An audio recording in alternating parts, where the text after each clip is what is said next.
Ira, good afternoon to you. Of course, I would imagine it's early morning there.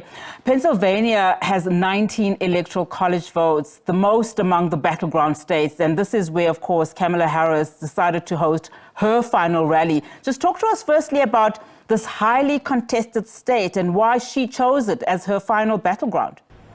Well, it's really all on the line for these two candidates here in the state of Pennsylvania, and where I am right now in Philadelphia, the largest city. Voters have just come out to the polls. It's shortly after 7 a.m. when the polls open, and you can see that there are already people lined up to have their ballots cast. And the reason, of course, that Pennsylvania is so critical, and that's why we saw Kamala Harris here in this city last night as her final stop, is because the polls have shown that it's an extremely tight race, about 50-50, depending on which poll you look at. And because of the winner-take-all system in these states, those 19 electoral college votes that Pennsylvania has are seen as probably the key to either candidate to win this presidential election. So votes will start being counted actually just now. Even though about 2 million people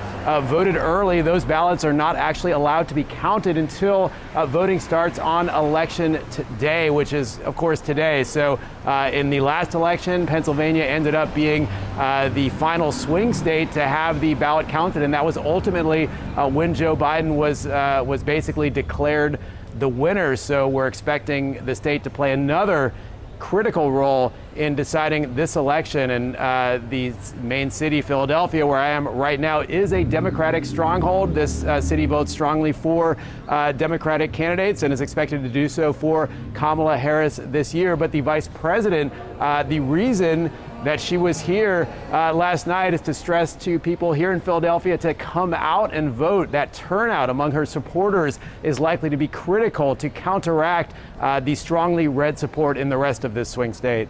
I know it's early days, but just give us a sense in terms of what are you seeing in as far as those coming to the polls is concerned? I mean, what are they feeling? What are they telling you?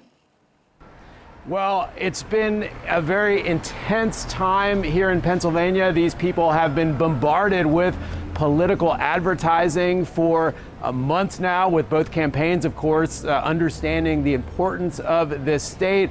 The world's media has descended on the city of Philadelphia as well as the state, again, understanding the critical role. And when you talk to people here on the ground, I've heard strong opinions, certainly, since coming to this area.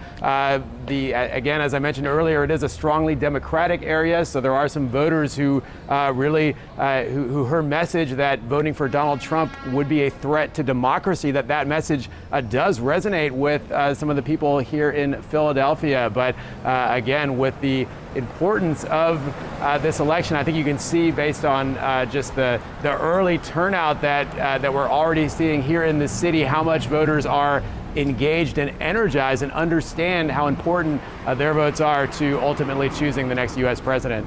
A lot of people obviously want to know, what happens after the voting is counted? When are we likely to see some movement in as far as some form of announcement? Well, that is the critical question, and your viewers may remember from 4 years ago, this is a process that stretched out for days, as it took days to count those ballots in critical swing states such as Wisconsin and, of course, such as here in Pennsylvania. And Wisconsin has actually changed their counting process, so we could expect to have a result at the end of tonight here in the United States. But Pennsylvania, there is a law here that the election workers cannot start actually counting mail-in ballots until the morning of Election Day. That's when they can actually open and begin to count those ballots. So there's about 2 million ballots that were cast early by mail or at an early voting center.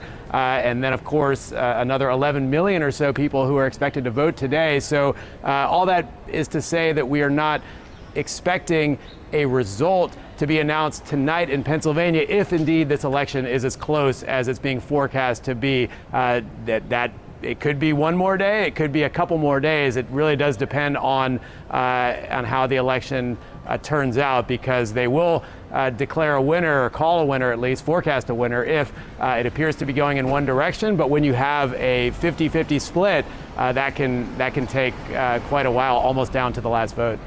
Absolutely. Ara, thank you so much for that. Of course, we'll touch base with you a little bit later on. Ara Spitzer there for us from Pennsylvania State, as we continue, of course, to just touch down with our correspondents on the ground to find out what is happening as polling has begun in most of America.